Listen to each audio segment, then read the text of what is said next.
Okay, we're here. We've made it. It's been a long winter event. Been playing for 9 days, but we're here. This is pretty much the end. Tomorrow is just a kind of a finishing games, but today is the big finale. We got the high roller, we got the main event, big stack marathon, big buy-in events. A lot of money going in today. I'm excited and nervous and pumped up. Feeling pretty good. Had a up and down week all week. Started off amazing, but I'm hoping to cap this winter series off pretty darn strong. So I'm ready to go. I hope you're ready to go, and let's jump into it.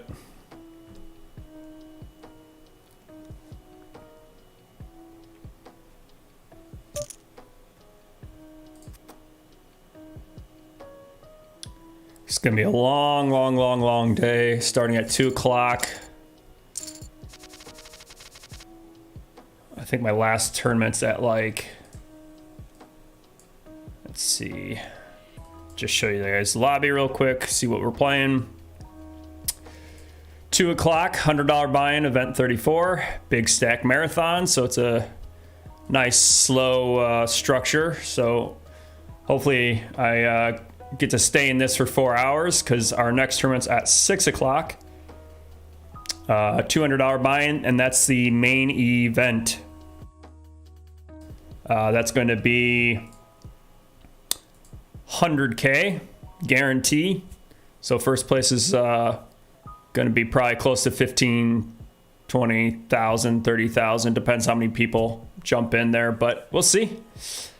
Then looks like 6:30, we got just a $30 mini main event.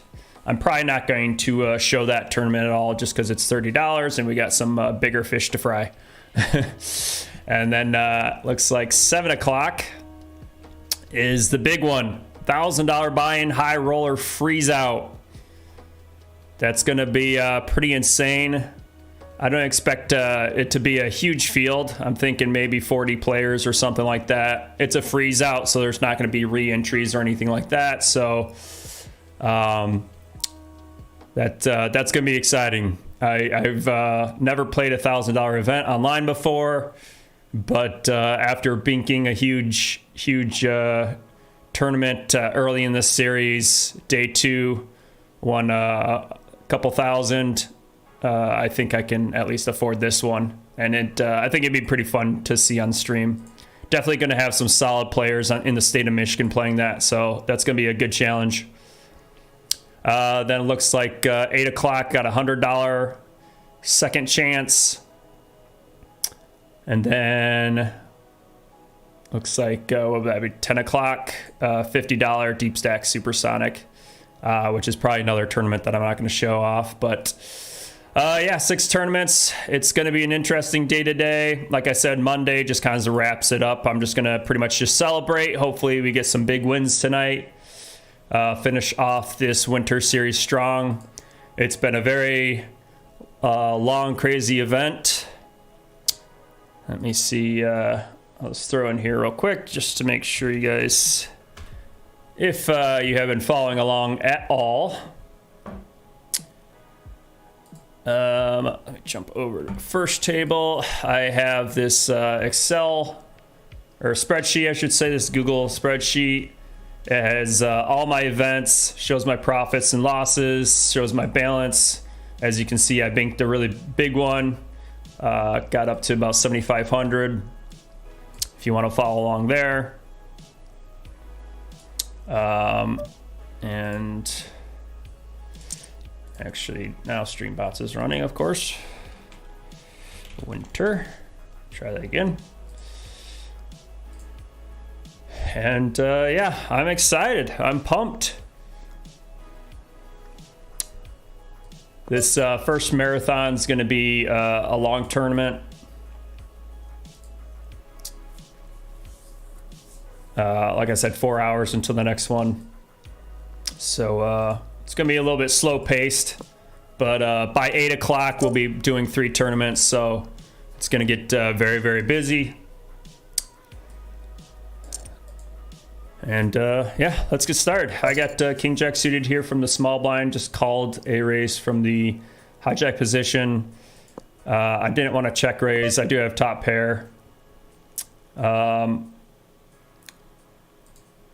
just going to do a third pop bet just to kind of do a blocker bet. I do expect open raiser to have an ace a lot of time, and he does. So I'd rather do a little bit of block bet instead of if I check to him and he does something crazy like bet, you know, ginormous, I'm going to have to call a bet. He doesn't always have an ace in his hand, of course. You know, well, depending on the player, of course, but he could have king, queen, king 10, queen 10. You know, this is hitting his opening range from that position a lot, so he's not always going to have an ace. But I'd rather make it cheap on the flop or on the river, since I river 2 pair. But yeah, a little small loss right off the bat. I can check fold that as well. I think either way is probably okay.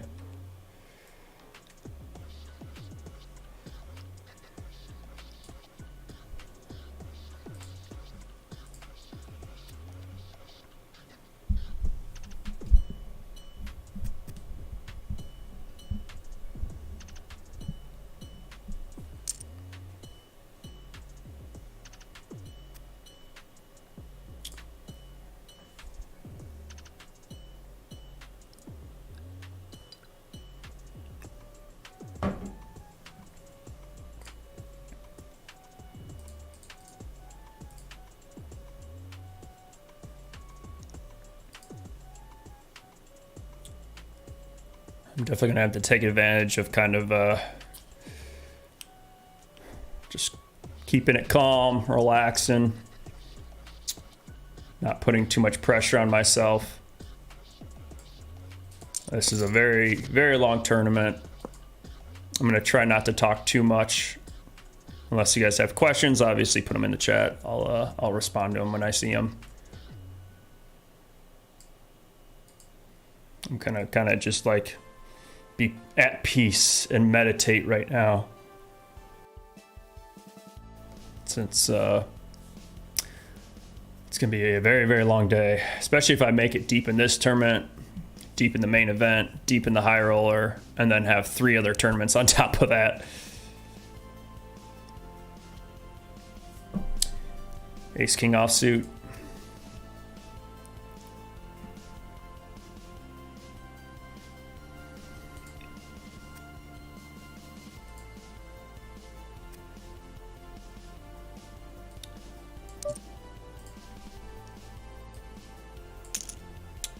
Sizing it up for the limper here.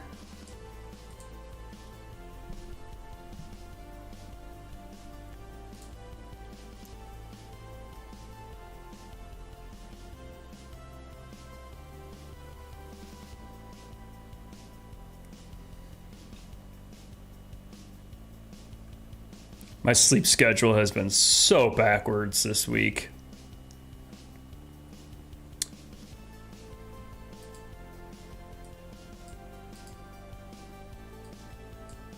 I've been playing till pretty much 12:30, 1, 2 every night.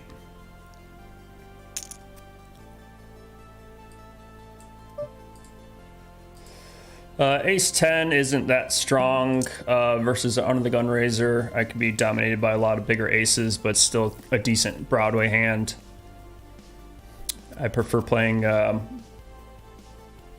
least I have position on this hand, but I wish this was suited to play a little better. There's just not enough boards that I'm going to like.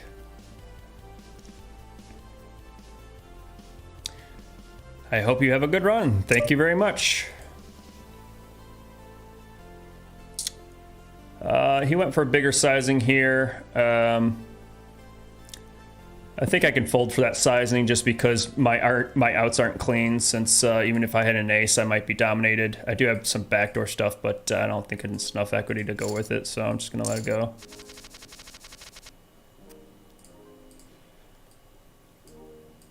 Even if I spike a 10 or something, I could be still dominated by jacks plus.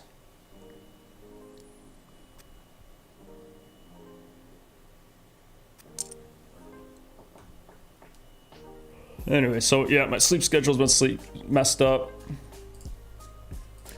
And I just like, especially when I'm finishing a tournament at like 1 a.m., 2 a.m., like my brain's just so wired at that point.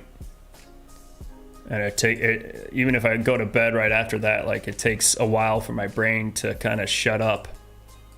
And so I'll just lay in bed till like 3, 4 in the morning. It's been pretty frustrating. And then I'm like waking up at like noon. It's really pretty bad.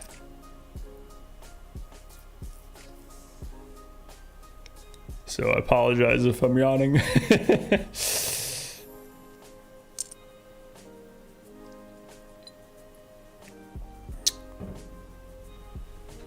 But yeah, I kind of just want to,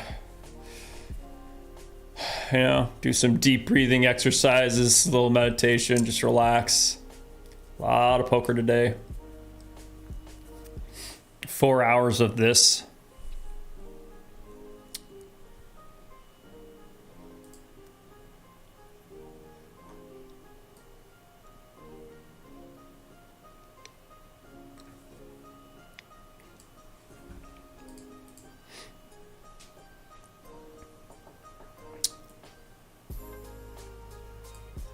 Yeah, if you jump on right now and you know, you don't see enough action, I definitely suggest coming back around, I'd say 7, 8 o'clock.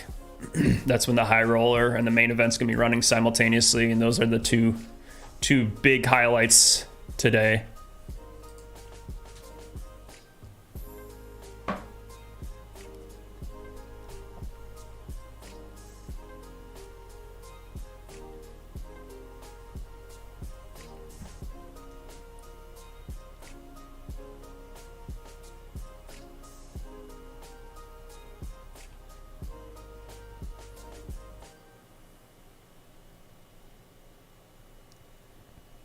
Somebody asked me earlier in the week if I could play poker professionally, and I pretty much told them you gotta be very, very consistent and just play tons and tons of poker. Especially if you're playing tournament poker, the variance is just so darn high, so you really need to put in a lot of volume, because you know, you're gonna spike a big tournament, but then you're gonna go down, down, down, down, down, and you're not gonna be winning. And then, you know, it could be 40 tournaments later until you get another big, you know, big win. There's a lot of professional charts that are like, you know, 0, 0, 0, 0, 0, loses, losses, or whatever, and then you know, one giant spike, and then that gives them enough money. Cash games are kind of where you want to be if you want to become a professional poker player. You need to play tons of cash games in order to kind of supplement the tournament income, or be able to afford tournaments, because you're just going to have way more losses in tournaments overall. It's hard to make a living off of tournaments.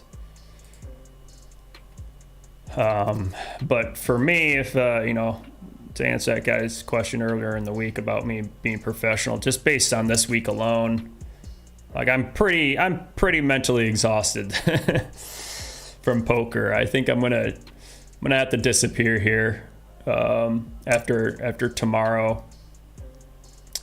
King 9 off, gonna call. Pretty two solid cards for big blind. Definitely expecting I'm going to have kicker issues with this king out here. This guy looks like he's a pretty tight player. I'm just gonna call here.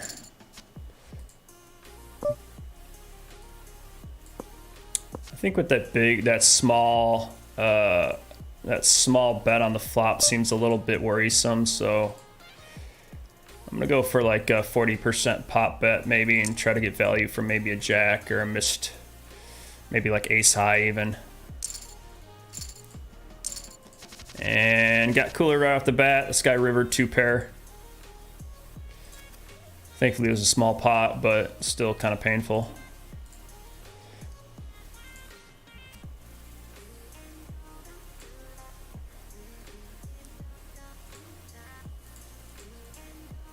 Pretty unfortunate there. I am going to make a note of this player. They flatted Jack Deuce, which, well, I guess it was the suited variation. I guess I don't blame him for that. But I think it's probably a fold versus a razor. Could be wrong though.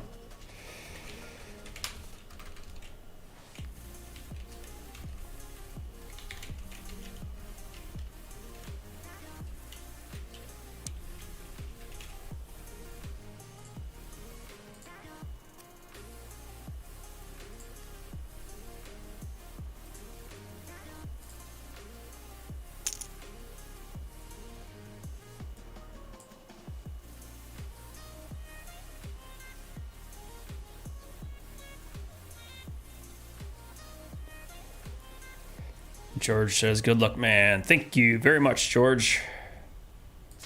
You playing anything today?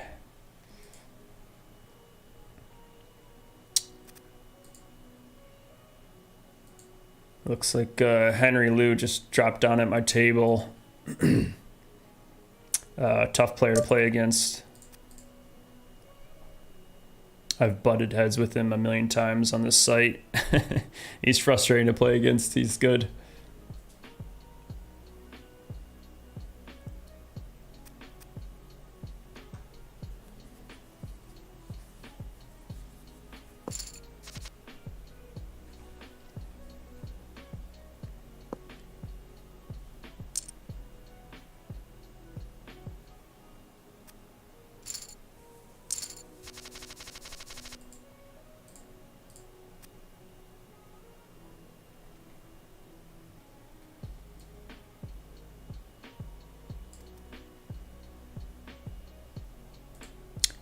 Yeah, they call this the marathon because it's a pretty slow structure, and that's why they started it so earlier in the day. 15-minute blinds, which is pretty long blind structure for online tournaments. Start with 50,000 in chips, and they go up, in small increments. So it should be a pretty fun tournament. Looking forward to it. It's just going to be a very, very long day.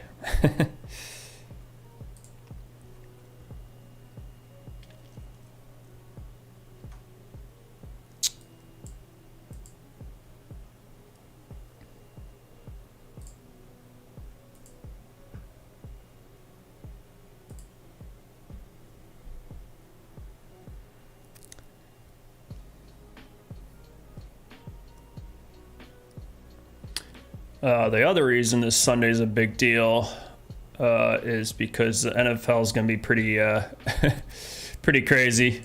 If anybody watching is also an NFL fan, I'm not going to be able to watch any of the games, unfortunately. I'll be way too busy in poker, but got the conference championships today at 3 and 6:30. I'm going to try to keep up on that. I'm rooting for the Rams, which is controversial. I live in Detroit pretty much, and been a Lions fan for 20 plus years. And we had Matthew Stafford as a quarterback for a decade or so, and they moved him to the Rams. This is his very first season as the Rams, and he's already like made it to the conference championships, which is just, you know, deeper than he's ever made it in his career. And it's kind of a big middle finger to the Detroit Lions. So I'm kind of rooting for him,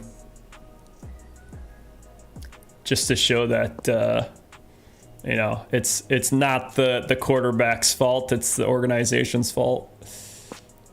But I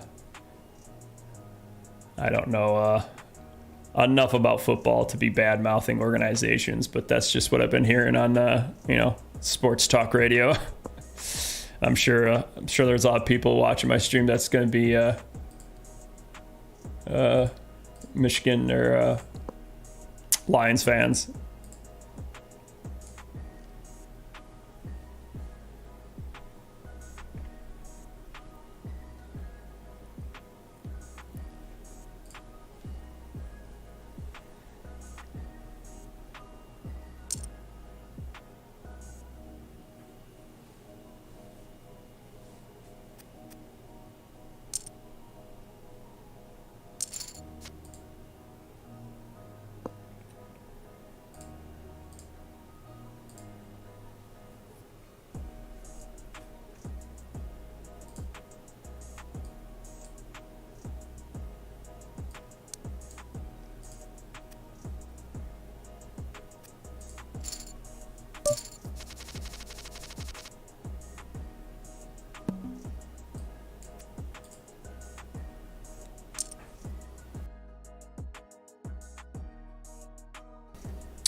Yeah, this ace-8 offsuit,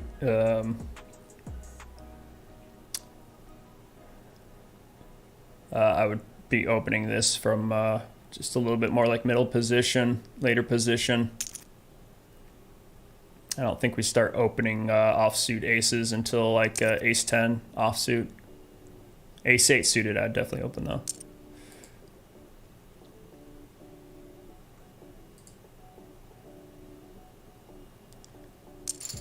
Lisa Ivy's been pretty darn active. I got 54 hands with her, and she's been playing 60% of hands, which is just asinine.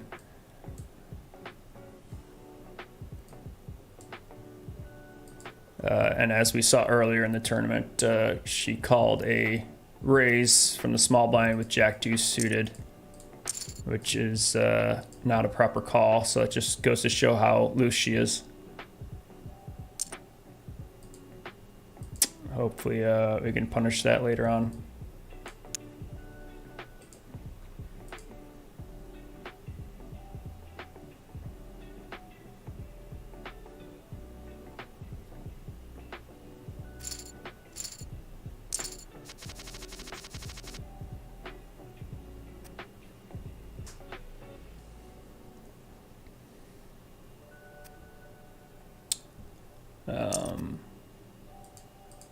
I mean, Jack Deuce suited, I'd definitely be calling from the big blind for a cheap price. But from the small blind, it just gonna be out of position against two players. Get to see a free flop here with my man Henry Lou.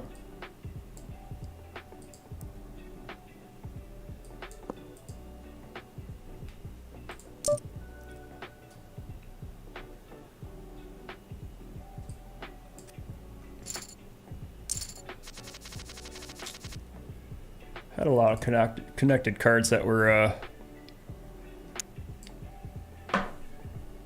sorry, pretty close to a straight, but not quite close enough. If this was the 10 of spades, I would have considered doing a check raise.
Yeah, this tournament and the main event's definitely going to be fun to play in, but it's also good practice right before the high roller to kind of get me warmed up.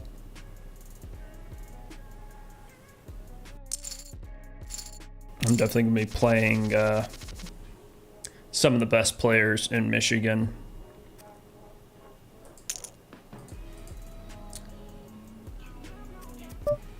Got a raise, gonna go for a re-raise here. Ace king offsuit on the button. According to this guy's stats, he's a little bit on the tighter side. He doesn't open that often. I could probably fire this sometimes and check it sometimes because this deuce and 3 is just not hitting me that often. So I think checking back's fine. I don't mind checking this down since I have showdown value. This guy just open rips it for 100 bigs, which is a ridiculous play. You're only going to get called by better. And that could have backfired if I rivered a set of 8s. I would have stacked him. If he really wants to fire 40,000 into a stack of 8,000. Go nuts, buddy. Yeah, it's gonna work a lot of the time, but also if I hit any of that board, you're gonna be stacked and you're gonna look like a ding dong.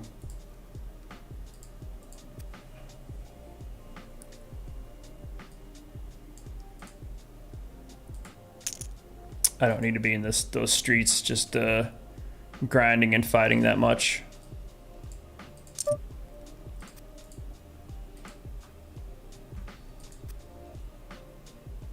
You're definitely not getting any value from anything. I mean, that pretty much just has to be a bluff. Because if you expect to get value, say like for instance he, I mean as played, I don't have ace queen there, but I'm just saying if I did have ace queen and say he rivered a set of 8s, you know, I'm gonna fold my queen. There's no reason for me to stack myself with just top pair. So if you make it like pot size bet, or even 2x pot, that's gonna put me in a tough spot, but I'm probably still gonna call with the queen and you're gonna get max value out of that.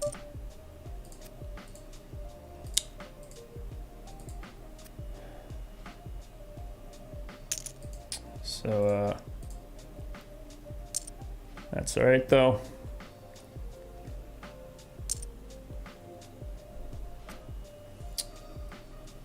Yeah, that flop, whenever you want to be betting flops that are good for your range. Obviously when I 3-bet, I'm gonna have hands like this: ace king, ace queen, 10s plus.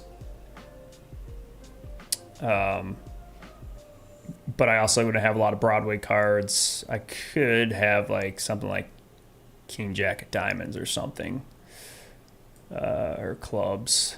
A lot of Broadway cards, but there's only one Broadway card up here. I would 3-bet with ace queen, to be fair, so I could have c-bet this.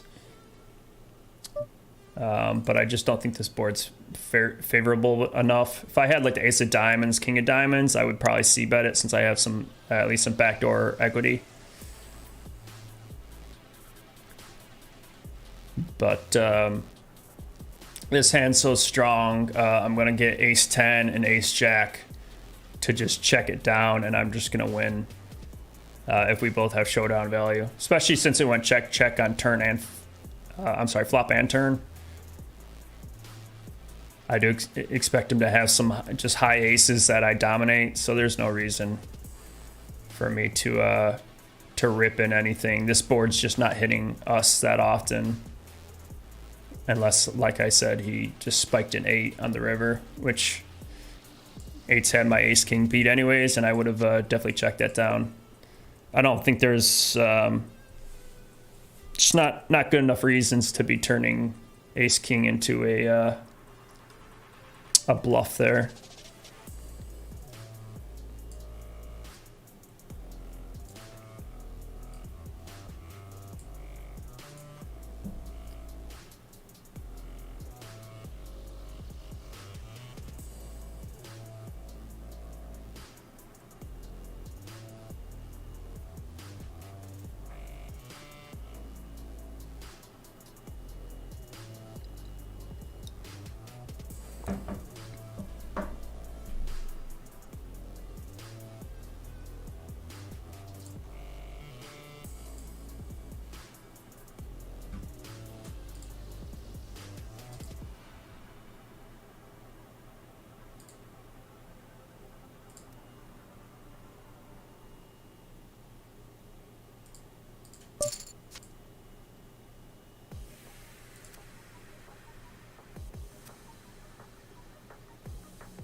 I'm gonna go for a raise here. I have an up and down straight draw, one over to the queen, or one over to the jack, I should say.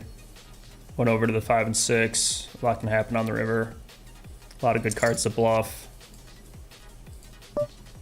Once I pick up that 7 though, I can check it down.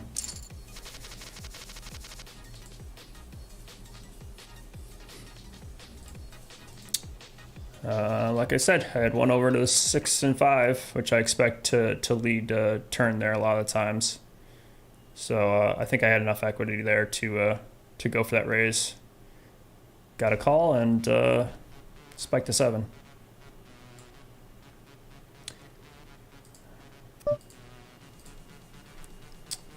I only got 32 hands with this guy, so I don't know him that well. Looks like his pre-flop raise is extremely low. Let me see, 1 out of 32. So I'm assuming he's gonna be raising only with the best hands. I'm gonna check this back because typically this board doesn't hit the 3-bet range too often.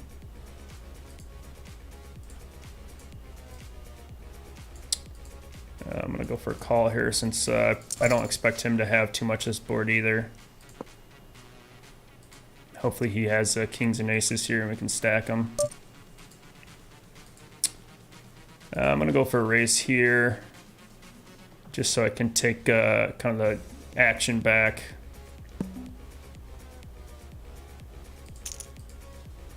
I want to be able to make a big value bet on the river if he does have something like a flush draw or aces.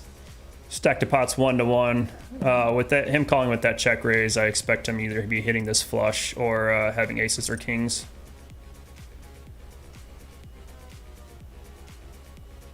So hopefully he has aces and kings here and I just crack them. Get to stack them.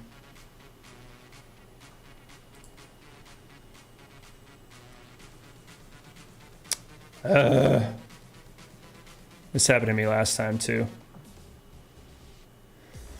Sometime my Wi-Fi little clicky thingy gets annoying, so let me close out of my PokerStars.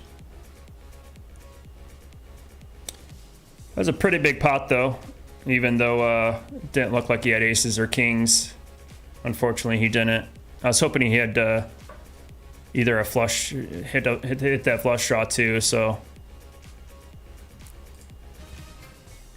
He might have had jacks there as well.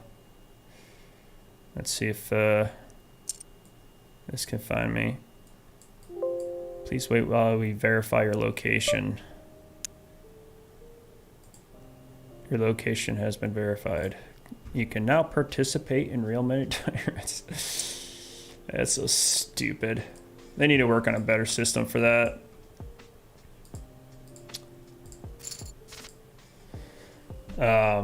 Yeah, when I first started playing,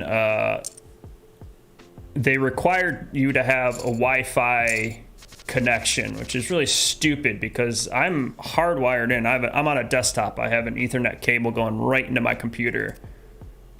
How more connected to the state of Michigan do you want me to be here? It's like, come on, clearly it's hardwired right into Comcast's system, so why don't you just recognize me as a player? But it keeps saying, oh, you must have location services on. Well, maybe that's a Windows thing, but you don't really have location services unless you have a Wi-Fi router or a little Wi-Fi thing. And my computer's so old, I built it 11 years ago now.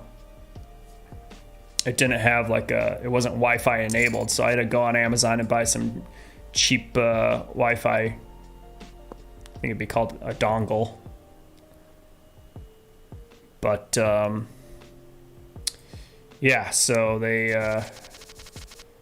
I don't know if it's like that's crapping out or PokerStars is crapping out and not recognizing my location, but most of this week's gone pretty darn smooth. It only happened to me, I think, once when I was playing the high roller event last Sunday. Since that was last Sunday, I wonder if that has any effect, if something's going on with the internet, like Xfinity is getting overloaded because everybody's on their Netflix on Sundays. I wonder if that has something to do with it. I'm not sure. But I'm hoping that that does not become a consistent thing. I'm going to have to keep closing and reopening PokerStars. It's going to be a long day if I'm multi-tabling 6 tournaments at the same time and I keep losing my location.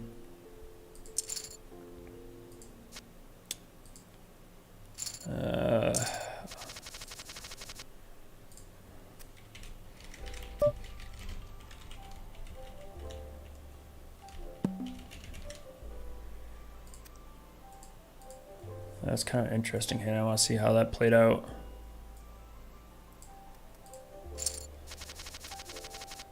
So Lisa Ivy has queens. Mixer here has queen 9 suited. Goes raise.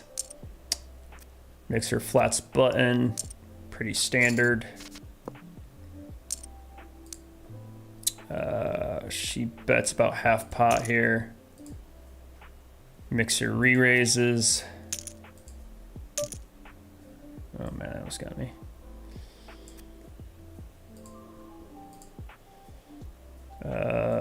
Mixer or Lisa re-raises, Mixer calls, pretty much just jams. So yeah, Ace Queen or Queen's played this pretty darn good, I have to say, but Queen 9 is just way too weak. Excuse me.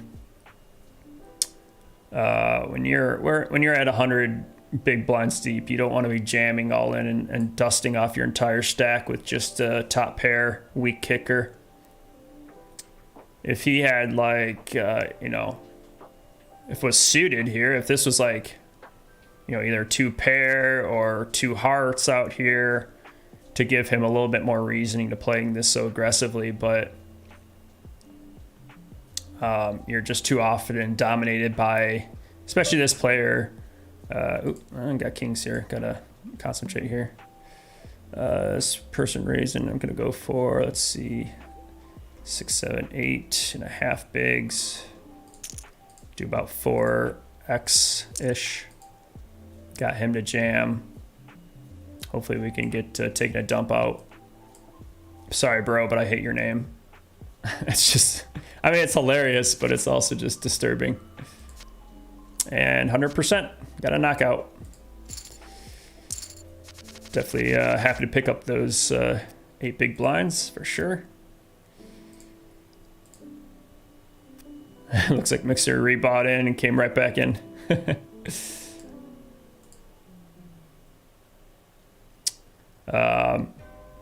It's actually a pretty good example of if anybody was watching me last night, I almost came back. Well, I did come back. I came back from 3 big blinds. Never gave up hope. Still shoved proper ranges even with 3 big blinds and ran it up to 27 big blinds. Obviously had to get super duper lucky to get there.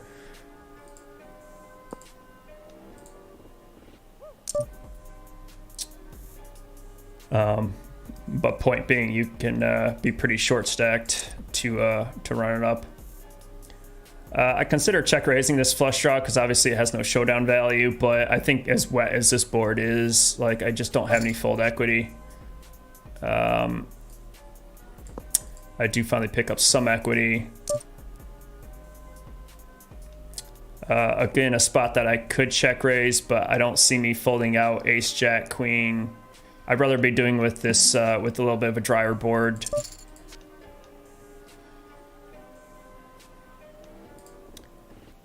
I'm gonna overbet pot here because this is a pretty hidden card.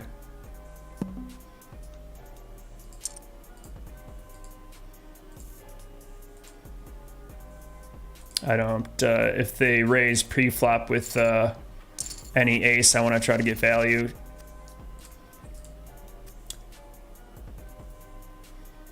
That was an excellent river for me, of course. This person raising pre-flop. I mean, I haven't played a million hands with this person, but they've been very active. So I could have gone for another check raise, but I just don't think, with me calling flop and turn, I see a lot of people, they're going to be checking back some weaker aces and some queens a lot of the time. So I figured, you know, if they're firing 2 bullets, they're most likely going to have an ace in their hand. So I'm hoping, obviously, they have, you know, they're thinking, oh, I have aces and 8s with the queen kicker. You know, their kicker does, their, you know, ace 7 in their hand doesn't matter. The 7 doesn't matter anymore. So I'm going to try to get value, max value there.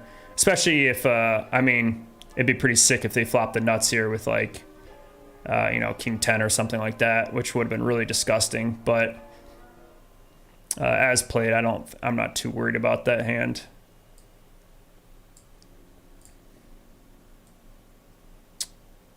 But that, yeah, just trying to get tricky and trying to get value from an ace. Although when we're this deep, it's okay to do 1.5x pot, 2x pot to try to get max value from your hands. Obviously, when you get shallow and shallower, you know, you're going to be betting pot more often. And then eventually when you're like 20 to 30 bigs, you're probably going to be betting like 75%, 80% pot. In order to get some value. But since we're so darn deep, people can definitely afford bigger bets. Especially Lisa here, who just had a huge double up and is in top 10 of chip leads. So went for the overbet bluff kind of hand. The diamonds missed, so there's you know, I think I would turn my hand into a bluff even if this wasn't an 8. I would have to bet that much in order to get an ace to fold. So I do have some bluffs there. Not tons, but I do have bluffs, believe it or not. So it's nice to mix in your value hands with your bluffs. Ace queen versus a limp under the gun here. Got a bunch of limps. Lisa's probably gonna raise this up. I'm definitely gonna raise this up. This hand's just way too strong, and I'm dominating a lot of their hands, so I'm just gonna make it like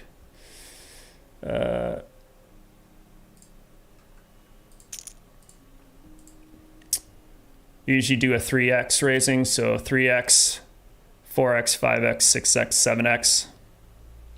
To account for the limps.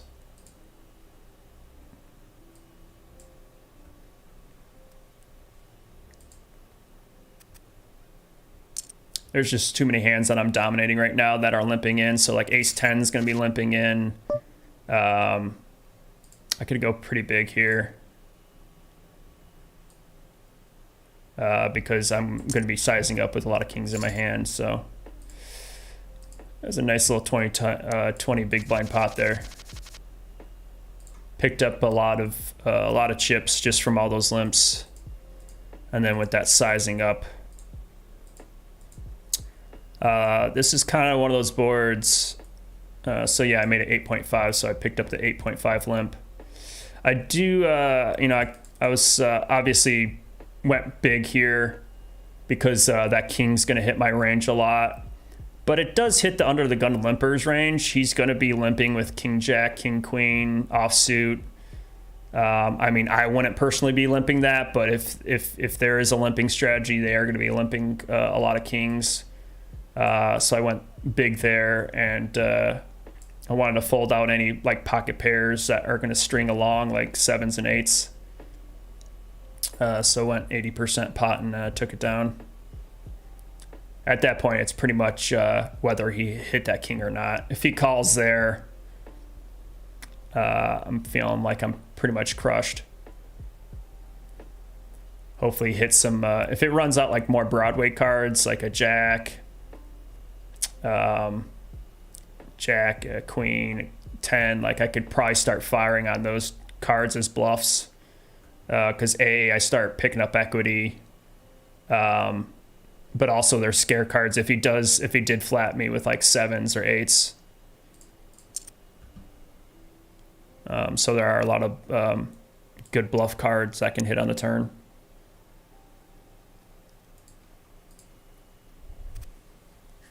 Nick says, good luck in the main today. Thank you so much, sir. Yeah, I'm pretty freaking excited. It's going to be a crazy day. If you're just joining in, this is the lobby here. This is 6 tournaments I'll be playing today. Starting off today with the Big Stack Marathon. Just gonna be playing this for 4 hours until the main event that starts at 6. So if you wanna, I appreciate if you hang around if you want, but I'll just be playing one tournament for a while here, and just kind of hanging out, chilling, relaxing for these 4 hours, playing the Big Stack Marathon, and then obviously the main event. Mini main event, I'm not going to worry about that tournament. I'm still going to play it, but I don't think I'm going to be showing that at all, or concentrating on it too much. Have bigger fish to fry. And then 7 o'clock, an hour later after the main event, we're going to be playing the high roller, which is going to be $1,000 buy-in. Definitely excited for that. Nervous. I'll be playing against best players in Michigan. And that's gonna be pretty darn fun. I'm gonna want to try to concentrate obviously on these two, but obviously while I'm concentrating on these two, I'm also going to be playing 3 other tournaments in the background. Queen 10 from the big blind here. I'm just gonna call from a raise on the button here. I'm just going to call here. I got 2 overs. I don't expect him to hit this board that often. I actually can start leading a board hand like this just because I do expect to have some straight draws. 7-9 would flat and hit this 6. So this is not the best card. If he called my turn bet, I don't think I'm going to get an ace to fold. But I'm gonna go over pot here just because I said it before that I would do it, and I gotta stick to my word. Either I have a 6 or a 5 in my hand, and I'm in the big blind, so I could easily have a 5 or 6. He had a 5, so unfortunately representing the hands that your opponent has kind of sucks, but I do expect a lot of floats there from an ace on that turn. So I just kind of just ran into it. Kind of unfortunate, but I got to mix it up with my bluffs and the value hands. Like I showed before, had trip 8s and I did an overbet, and everyone saw that, so I decided to make the exact same bet.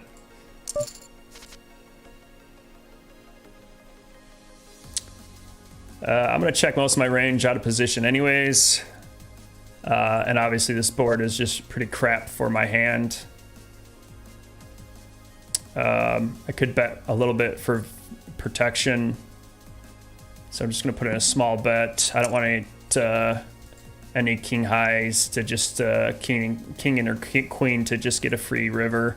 So I want to try to fold out a king here.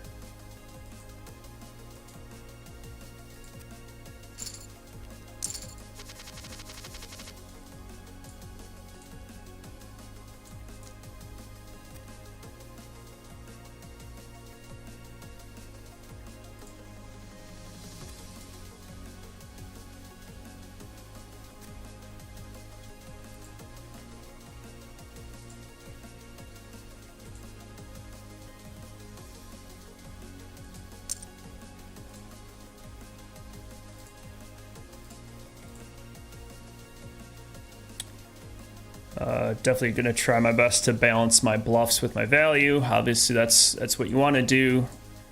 You want to play those hands pretty similar, just to make it really hard for your opponent. So Actually, now that I think about it, my opponents did not see my trip eights with that overbet.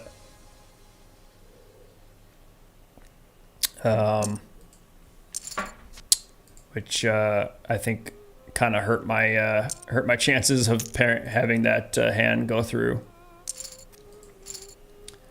But when I'm on the big blind there, I'm going to have all the 5s and 6s in my range, so I think I can easily represent a 5 or a 6. And I would make that exact same play if I had a 5 or a 6. Actually, I probably would check raise flop more often, so I could check raise a 5 there or flat a 5. I think either play would be fine. But I would do that exact same betting pattern.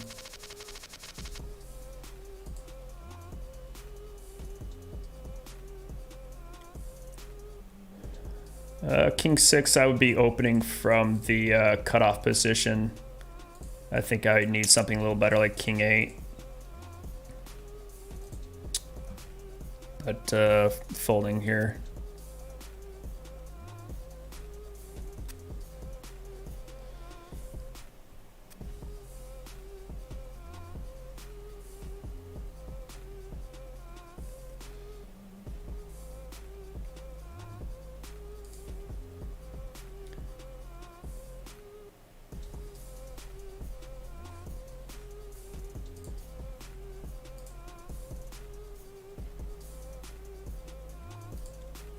Anybody going to be watching the NFL games today? I think the first one starts in 5 minutes. Bengals versus Chiefs. I'm not a huge NFL guy. I mean, I was raised on the Lions, and I do love watching them lose every week. But I really, really appreciate just sports in general, and I love watching the playoffs. I love playoff games for any sport. That's like where all the drama is. It's so much fun to watch. Especially those games last week. Holy crap.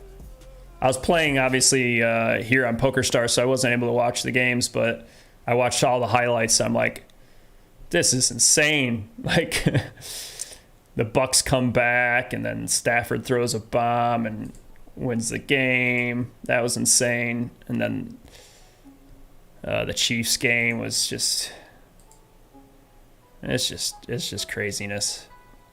Some beautiful football for sure.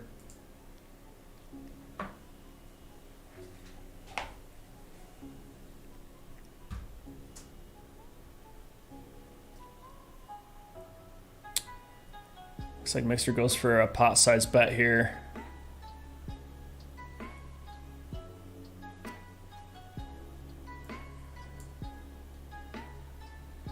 Perry's a very solid player, so I'm very curious to see. Looks like he just folds there for a pot size bet.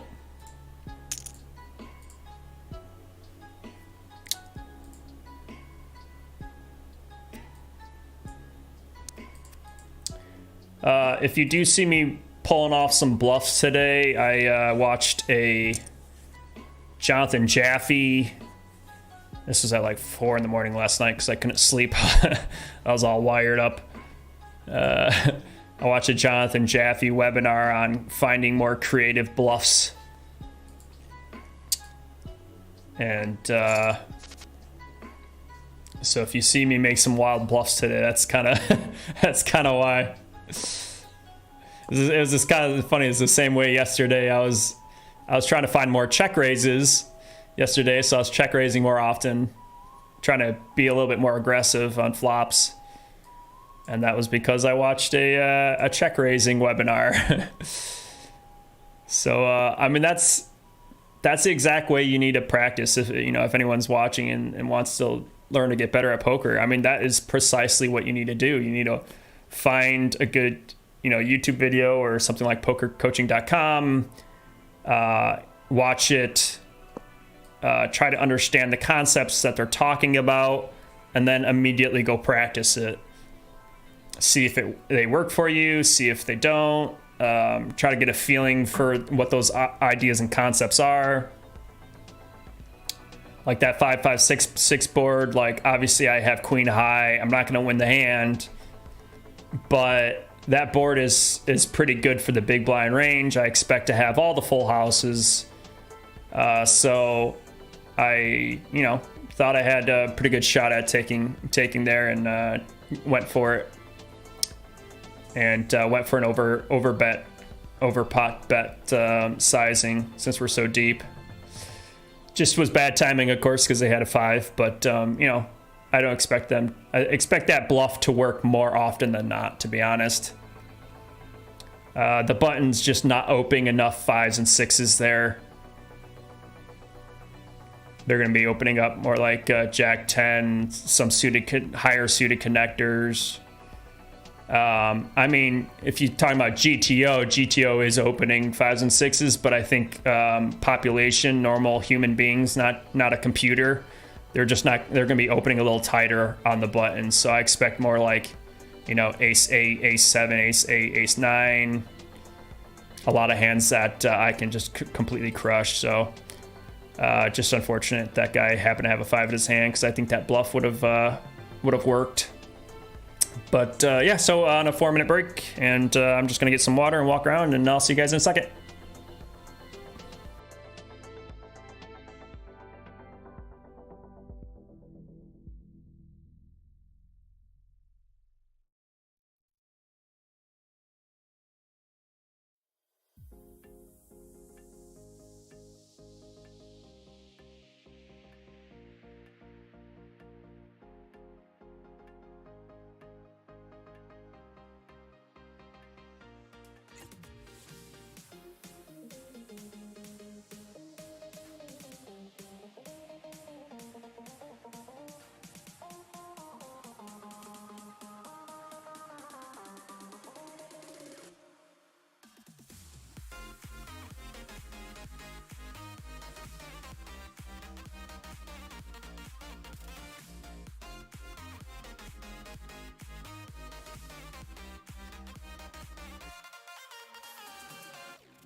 Watching them lose. Yeah. Yeah. That's as to be expected from the Lions. I've been watching since the Barry Sanders times, man. I can say whatever the hell I want about the Lions. I've watched them suck for 20 plus years. Bob's watching, he knows. Good luck all day long. I will be watching. Thanks, Bob. Appreciate it. Love the support from you guys, definitely. Satu, are you in this tournament at all? I don't think I looked. I'm assuming you're playing all day. Oh, there he is. Mr. Cool River. Of course, he's got a monster stack already. That's my man. I got Perry sitting at my table. This is going to be fun.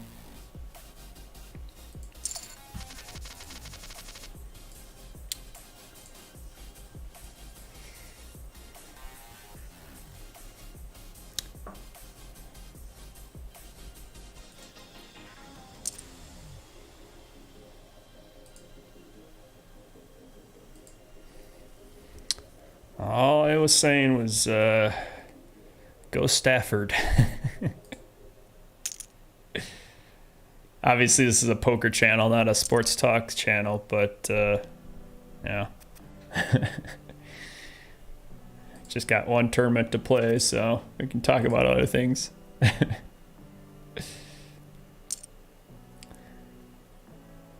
There's somebody I saw on Facebook completely bomb Stafford and just saying like, this guy sucks, like he left the Lions, he doesn't deserve our you know, fans or whatever, anybody cheering for him in Detroit.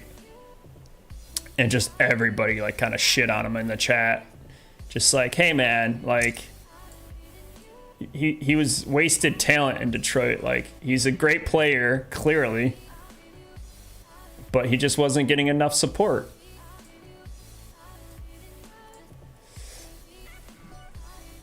So, yeah, I am going to root for Stafford. He's a pretty good quarterback. He's broken records in the past. And he's lost, and he hasn't won a single game here in Detroit. I wanted him to leave Detroit twofold, obviously, like, you know, mainly just for him to go off and, you know, succeed somewhere else. I'd like to see that. But also, like, Lions just need to start from scratch, but I really wanted the organization to start from scratch.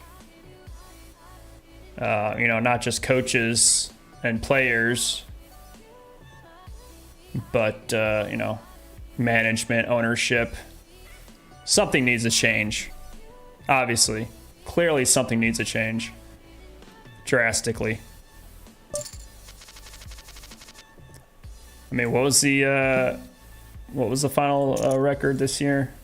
Like 2-14 or some crap, I don't even remember. I think they won 3 games, but every year is a rebuilding year. It's just like, you guys been rebuilding for 20 years. Time to get your shit together. Raises it up onto the gun with ace-9. It's suited here, which is a pretty sexy looking hand, but looks like I'm going to be going 3-way. Going to be out of position against one guy. I am going to check back a lot, but I do, on these monotone flops, I do, well, unfortunately everyone just folded, but I'm going to make that bet 100% of the time anyways, so again, gotta mix it up.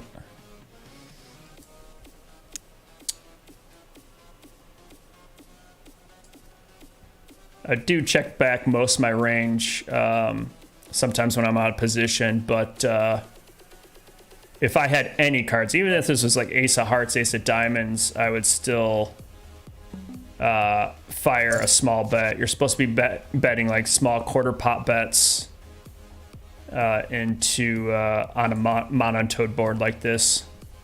It's just pretty unfortunate that nobody else had a heart that wanted to come along, but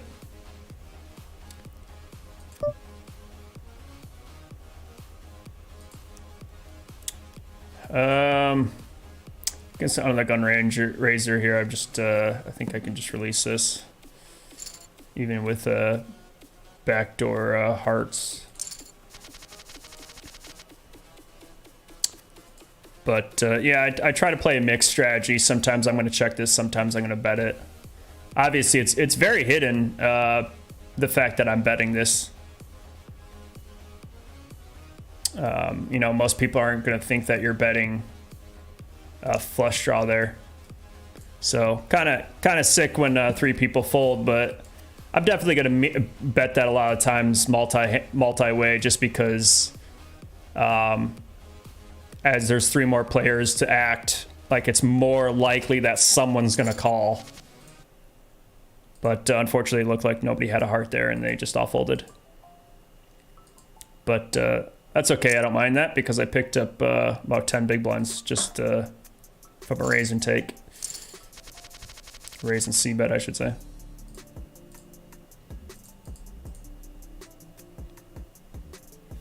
I also think it's, I think in that specific situation, it might have been better. You know, sometimes it is okay to slow play because obviously I'm blocking any continuing ranges, you know. Obviously, since I have the 9 of hearts, you know, no one can call me with the 9 of hearts. I have the ace of hearts. No one can call me with the ace of hearts because I have it. So since I'm blocking any value hands or draws, big draws, it's hard for me to get any value out of it. So I think in those cases, perhaps it's best to check that back. But I think it's fine either way, to be honest. I only bet quarter pot for Christ's sake. If no one wants to call for quarter pot, then nobody caught anything at all. So it doesn't really matter.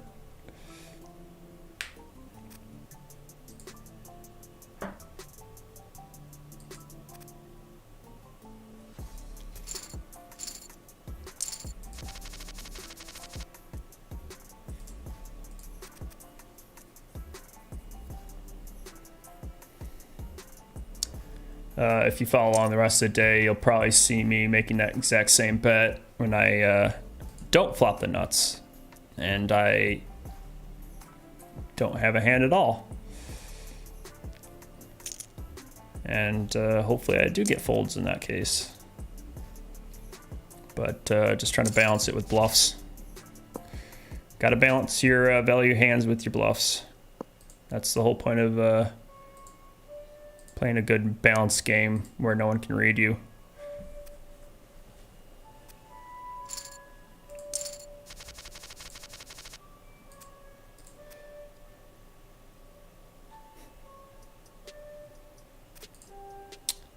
Not to mention, I like to be an aggressive player all the time.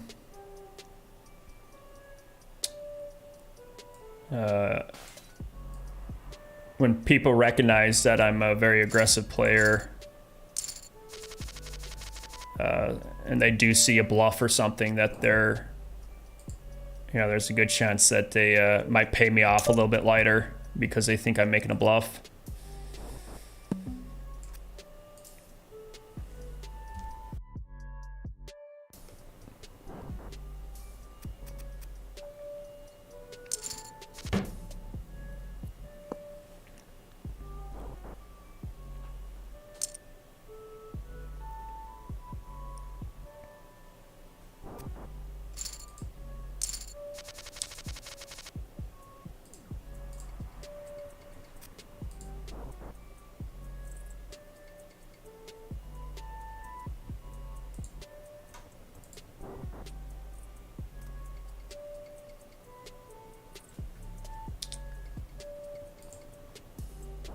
So it looks like 1 hour down. Probably at least 10 hours to go, I would say. Let's see what time my last tournament's at.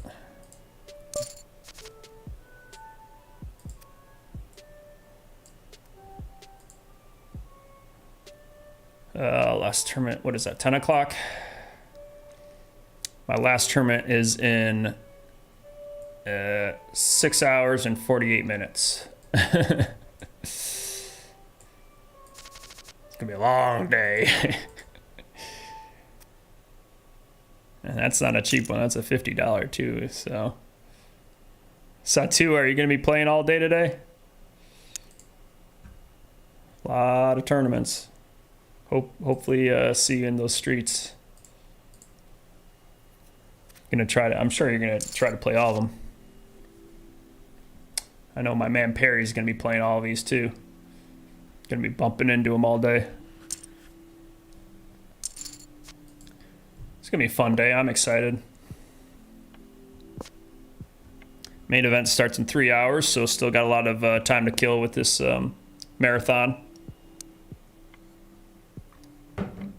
Definitely going to be very exciting once we get to around 7, 8, 9 o'clock. I think I'm going to be pretty busy with some very big tournaments.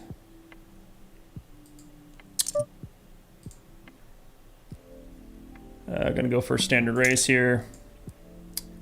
4 big blinds to include the caller here on the button. I don't expect her to continue since she just flatted, but definitely not gonna go. Definitely not gonna limp that and let big blind and button to see a cheap flop. Rather steal 2 big blinds than get completely crippled and have to play a hand out of position against 2 players. Better to win small than lose big.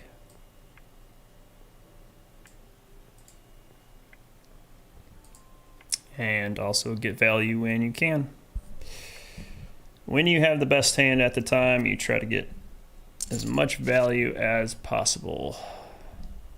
Get it when you can get it.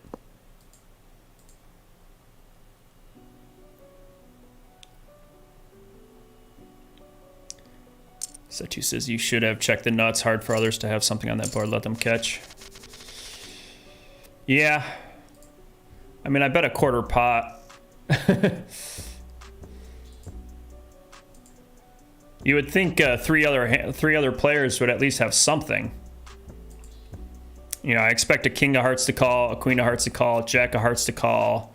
There's a 3-card straight on the board, so, you know, any ace might call, any, you know, maybe 5, 6 might call.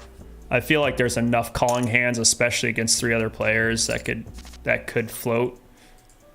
Especially any overpairs, you know, pocket 7s plus are probably going to float. I think there's enough value hands, enough hands I can try to get a little bit value out of, but yeah, like I was saying, I think the fact that I'm blocking hearts and it's hard for anybody else to have a heart in their hand. Yeah, it's probably best to just slow play.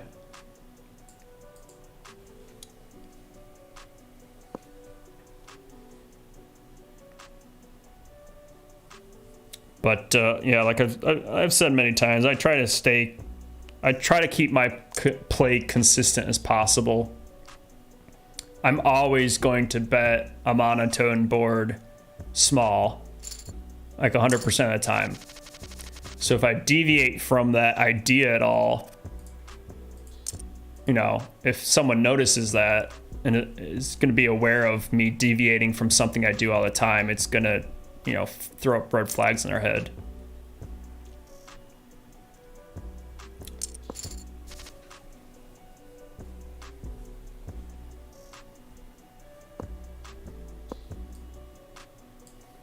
It's really hard for 3 people not to have absolutely nothing, though. But I think flop the nuts, yeah, you can mix it up. I don't mind it.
Looks like the Chiefs scored already.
Folding here for this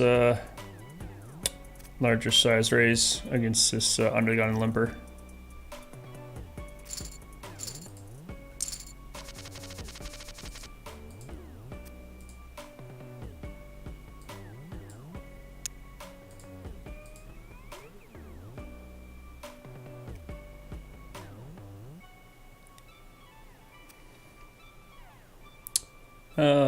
The suited type cards like this, sometimes they can be calls, but the stronger versions, I'd rather have like a queen 8, queen 9 suited here.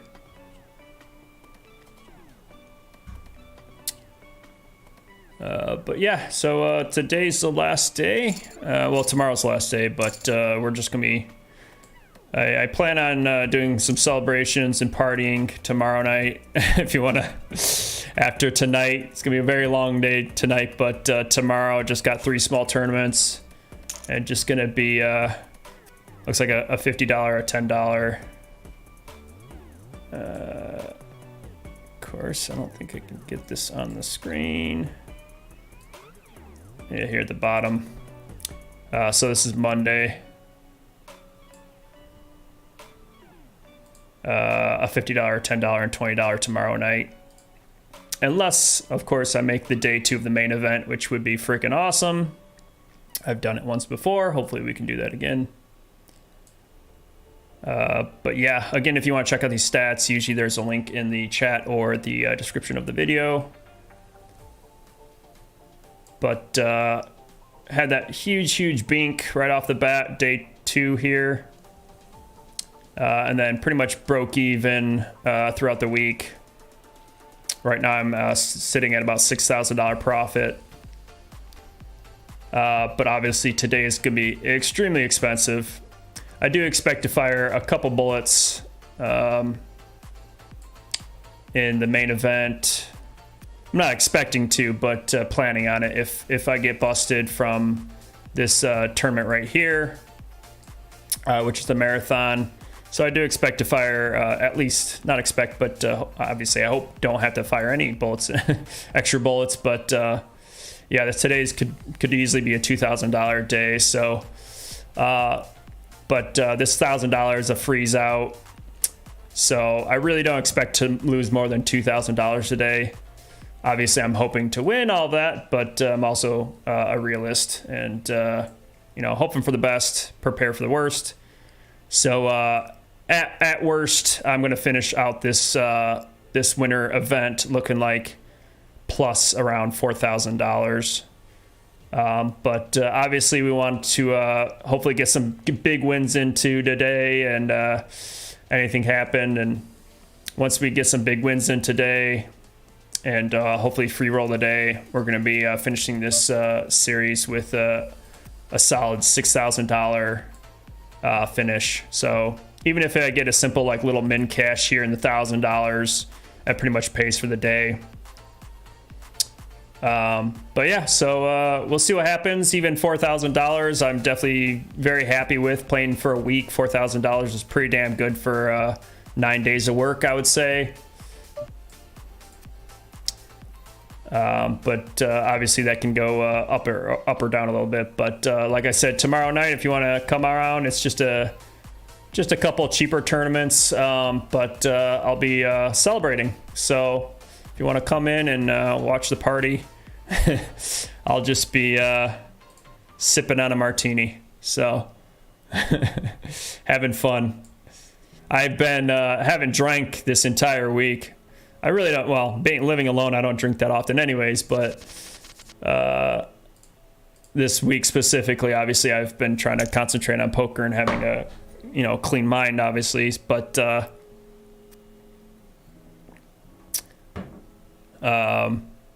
tomorrow I'd like to, since it's a cheaper day, I can afford playing a little drunk to kind of close out the series on a high note. So I'm pretty excited.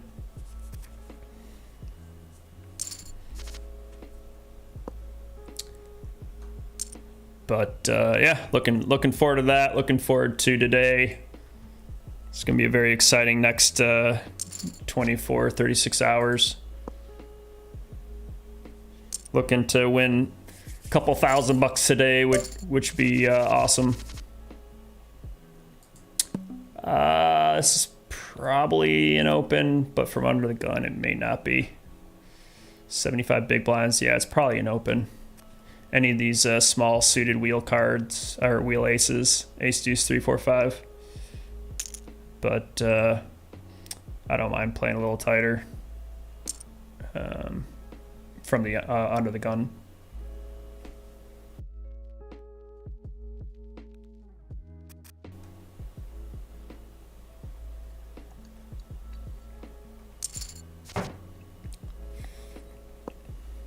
And see, I would have got punished. Would have flopped top pair with a nut flush draw.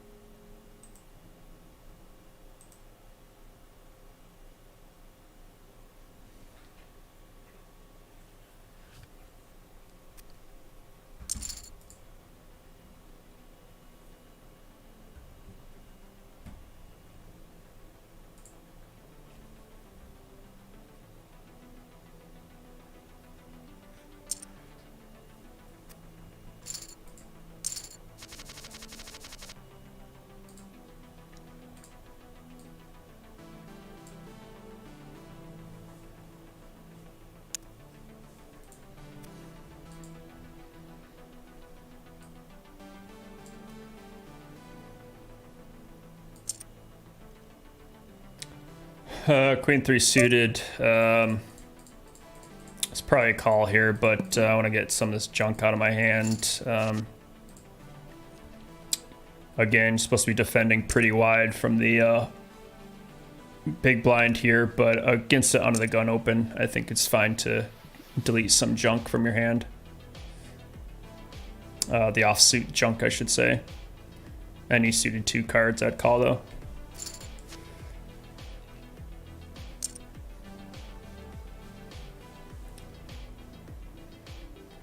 The only time you're gonna feel comfortable with a hand like Queen 3 suited is if you flop trip 3s. That's pretty much the only time you feel comfortable. Especially, if I flop a queen, and if it's top pair, how comfortable do I feel? Because obviously the under the gun opener is gonna have king, queen, queen, jack, queen, ace, queen. I'm gonna just be dominated so many of the times.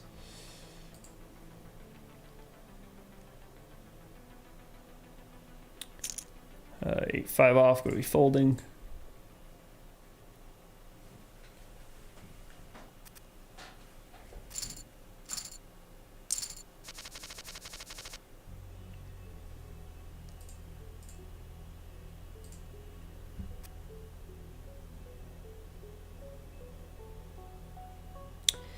Ian asks, are you playing full-time now? No.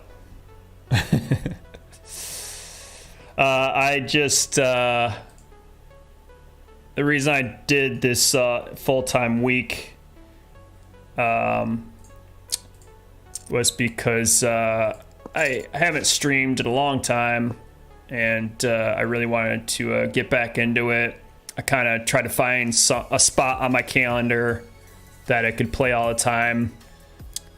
The main problem, which I kind of talked about yesterday, is like there's just not enough good tournaments during the week, and I really need a series like the winter event on PokerStars here to make it worth my time to stream. I could start streaming like every day and do like cash games or something, but I just I hate cash games. I might jump in, you know, that's not gonna stop me from playing them, but yeah, if there's just not enough tournaments during the day that are like $100 tournaments. I think the only ones, if I just go to just normal tourneys here during the week, you know, most of the tournaments you can see right here: $5, $15, $10, $30, $20, $15, you know, $50. Like, there's only the nightly tournaments that are $100 that are really worth my time. I really want to cut out the $10 and $20 tournaments. It's just not worth it, because it's like first place is only like $200 or something. King 10, I was gonna say pretty close to an opener, but this guy raised, so. But yeah, no, I don't plan on playing too much. Obviously, I still have a life and a career. But like I said, I kind of looked at my calendar with versus my work schedule, and it kind of lined up perfectly with the Winter Series event, and I was able to be able to schedule this and play pretty much full time for this entire time. But yeah, this whole week's been exhausting. I kind of, right when I started the stream, that was kind of the first thing I said was, being able to be like a professional poker player is just mentally draining. Like, if you really, really, really want to be good at poker, you have to be, training all through the day and then playing all at night. You learn concepts during the day and then you try them during the night. And that's how you get better at poker. And especially if it's your life and your career, and you got to pay bills with it, it's a lot of stress. It's a lot of mental anxiety to be doing that. And I just don't think I can personally handle those swings. I'm glad right now I have a flexible job that I'm able to do something like this. But it's just not realistic, keeping up with it constantly. I don't really know what my plans are after the series. I don't know how often I'll be streaming. I do have other plans for poker videos on my YouTube channel. I'd like to get into that, but the ideas I have are going to be a little bit more production time. So it's gonna take a while to write scripts and shoot them and act them out essentially, or do voiceovers, and then editing is gonna take weeks. And while I'm doing that, I'm just not gonna have time to stream. So it's really hard to kind of juggle both those things.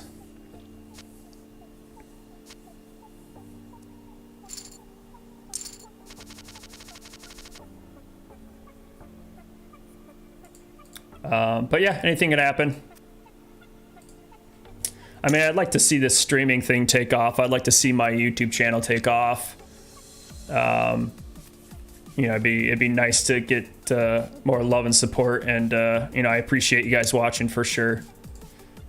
I don't know if I can compete with somebody like David K. Poker. He's like the big name in Michigan, and he streams on Twitch, and he streams enough, and he makes highlight videos enough, and he turned that into a full-time job. Like, he was making enough money in poker and streaming to replace his income. But right now, I'm just not at that point to replace my career. But we'll see. Anything could happen. You know, if I keep consistent with videos, and if you guys like vlogs, and if you guys like to see me, you know, travel and play different tournaments across the states. I'm just gonna fold out these crappy aces versus a early position raise. You know, I'd like to keep making content, but again, with the full-time job, it's hard to stay consistent. So, you know, I might disappear for a month or so. We'll see. I think the last time I streamed for a while was, you know, like months and months ago. And the first time I really streamed was when I first kicked this whole series stuff off was the My Coop, which was I think February, March last year, where I streamed pretty much like 10 times over 2-3 weeks. But poker is just really, really expensive. You know, if I get some consistent wins in, then I can afford it more often. You know, I'm still a human being and I still have bills to pay. So it's like I said, it's hard to kind of keep up with all of it. Especially since poker is a hobby of mine. I mean, anything can happen. If I bink the main event today or the high roller today, and all of a sudden I'm sitting on, you know, $20,000, you know, maybe that'll help pay bills for a couple months. So it's like, oh, maybe I can focus on poker for a little bit. But especially as a tournament player with the variance so high, it's hard to consistently win money in poker tournaments, which is kind of back to my point about having to play cash to kind of supplement my tournament plays or tournament buy-ins.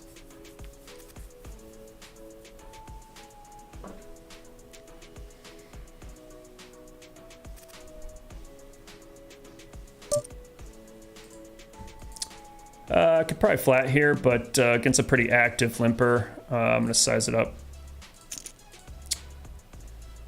Kind of treat this as a raise of sorts.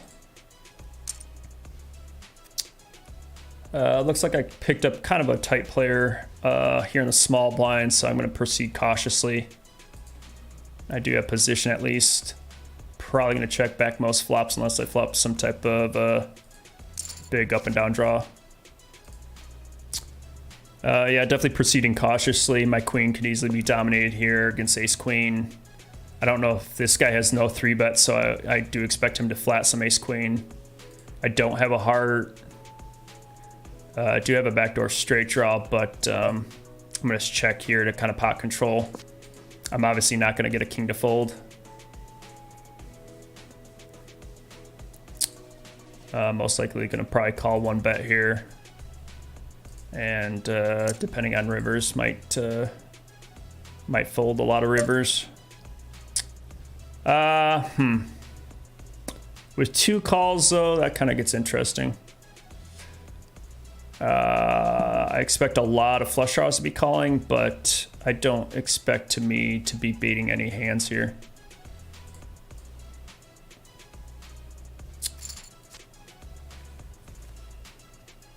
And front door straight and flush gets in, so I'm definitely not beating any of that. I mean, I could be horribly wrong here, but like I said, a tight player that's leading to the turn. I'm just going to play on the cautious side.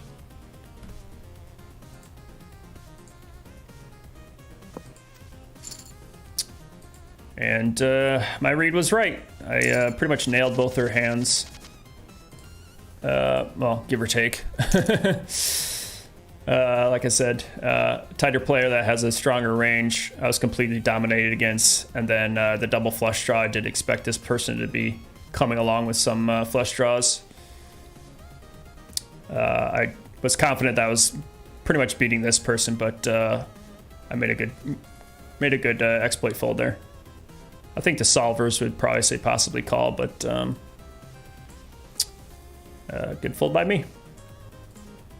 I'll take the little wins when I can get them. Justin says, playing every series event, including the 1K, and says, I can afford to play drunk tomorrow. LOL. Want to trade poker lives? Oh, man. I can't complain. I've definitely had a lot of luck in my life. But I'm still far from being a professional poker player, being like a big-time winner or anything like that. Yes, I did bink a very big win for me, but I'm still, in my career, a pretty much break-even player. I might win a couple thousand here, but then I'm going to lose a couple thousand in buy-ins. So, but yeah, still not going to complain. I'd rather be a break-even player than a losing player. But obviously that's why I'm trying to practice as much as I can when I can to, just slowly increase those wins so I can get out of this break-even player rut. But yeah, I'm not gonna get too drunk though. I'll just have one cocktail, maybe one martini. We'll see. Definitely can't complain. I'm gonna size up a little bit more because there's a lot of players to act against that limper. So I'm gonna go 5.5. We're still on the deep side. I started the hand with 50 big blinds. I can definitely afford sizing it up a little bit more. This guy's 20 big, so if he rejams, I have to call. This player's been limping a lot. VPIP's 50% and only raising 10% of hands, so definitely on the more conservative side. So definitely can still be tricky and be limping aces. So if they, 3-bet here, I'm going to call, but I'm definitely going to feel pretty uncomfortable.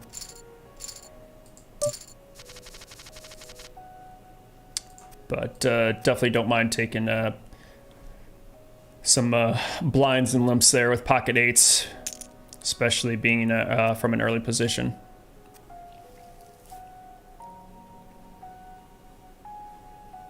I definitely admit like I've had a lot of luck in my life. But I'm definitely not going to take away from all the hard work that I've put in for sure. I've been playing poker for getting closer to 20 years now, but never really took it seriously. It's always been a fun game to me, just a side hobby, and it still is. I'm still a fun player. I'm definitely not a professional player by any means. 10 bigs, nope. This is still a fun side hobby, and that's kind of why I decided to stream, because I think it's kind of nice to see players that are just fun players or amateurs or whatever you want to call it, play. Not just the best of the best streamers. I'm not going to be able to compete with like Lex Feldhaus, who's a crusher playing 25Ks. But it's been fun for sure. Perry's opening here in the hijack position. Gonna go for a 3-bet obviously with ace king here. 6 be like 7 bigs, I think, around there.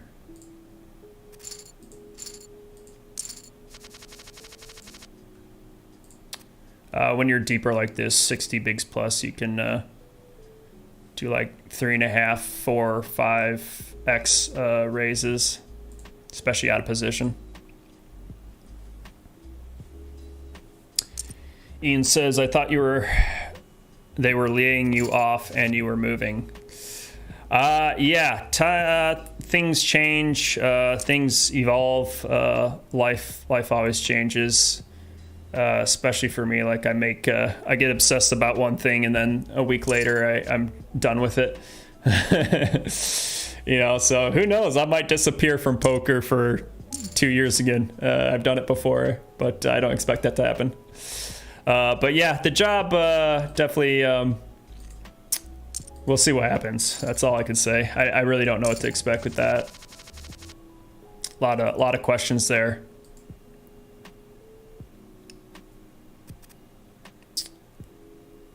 Ace 3 is probably an open here, any ace from the cutoff. But I think it's okay to fold out the lower offsuit aces. Probably be opening like ace 5 off plus.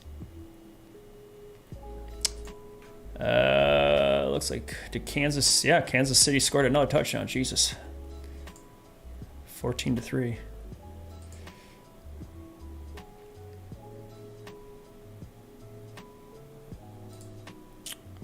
Or at least 13. Yeah, 14-3.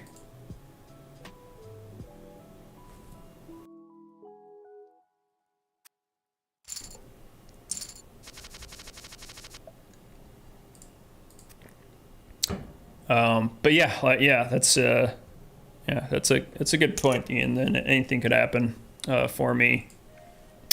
For instance, if I do, my current job, if that doesn't pan out, maybe it does, maybe it doesn't. I can't say for sure. And I definitely don't know what I want to do. I can't tell you what I want to do, anyways. I just want a solid career to make good money, obviously, and keep doing creative digital content creation. Definitely want to keep doing that, wherever that may be.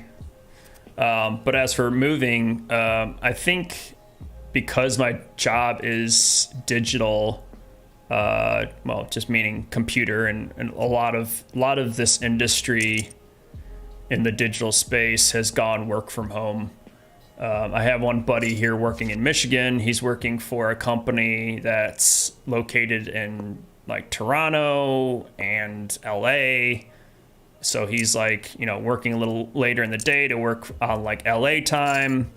But yeah, so he's doing like cool visual effects stuff. And, so it's kind of proof right there that I can stay here in Michigan if I want to. And pay the lower cost of living here in Michigan, and maybe get a job in working in LA or something. I don't know. We'll see what happens.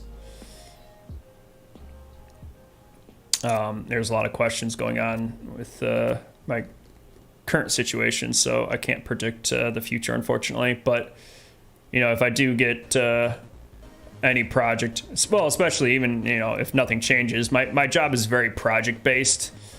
So there might be some lulls where you're not doing anything for a while, and then all of a sudden you get a project, and then you're working 14-hour days.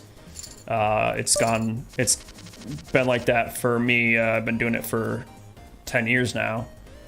Geez, coming up on 11 years. So obviously I would like to keep as a hobby, keep doing poker videos, whether it's streaming or just normal YouTube videos. But obviously if I get really busy at work, and then I'm slammed on a job for 2 months, then I'm going to disappear from YouTube for a while.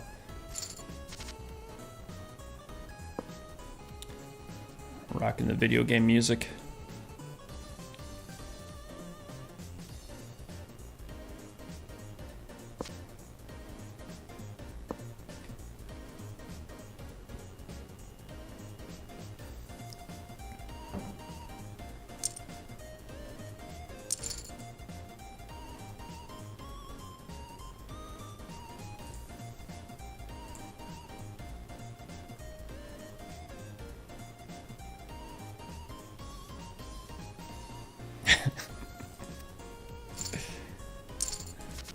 I do get a kick out of this video game music sometimes. This 8-bit stuff. It's like all like peppy and positive.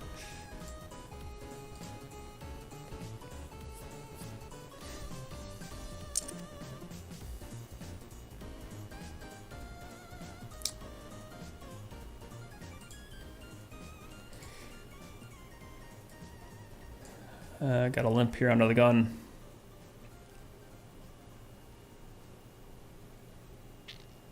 Hopefully we get a free option to see the flop for cheap. And go for fold. It's a couple times I've been seeing Perry punishing this under the gun limper. You can see he's increased his bet size to punish for it, or including that one big blind bet size.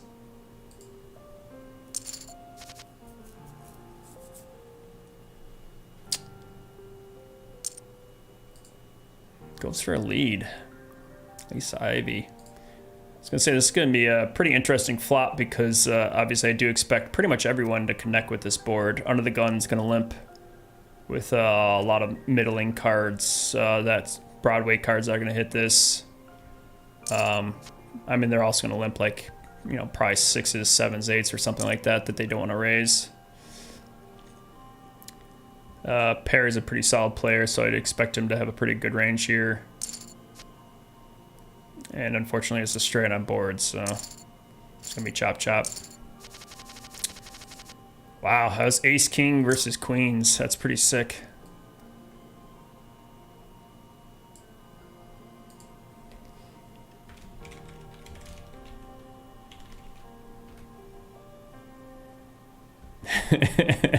I just told.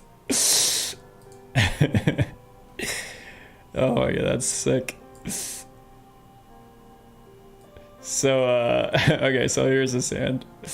So Perry flops top 2 pair, turns royal flush draw, but Lisa's got queens here. I'm just gonna note that the didn't 3-bet queens from small blind.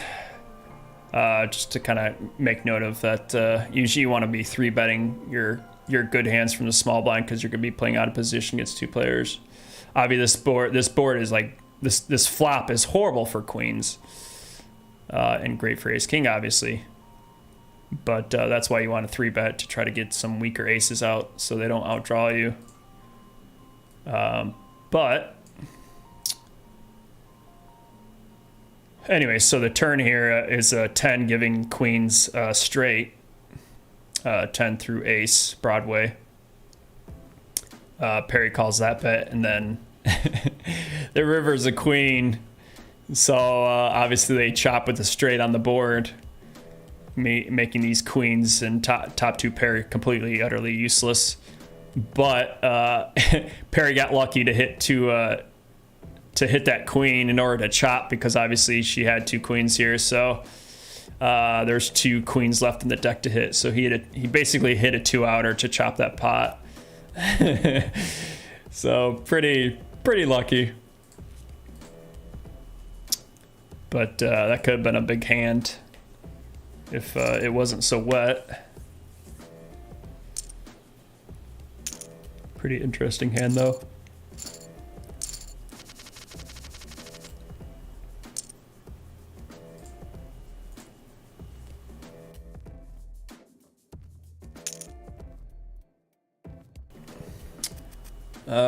Kind of want to replay this hand.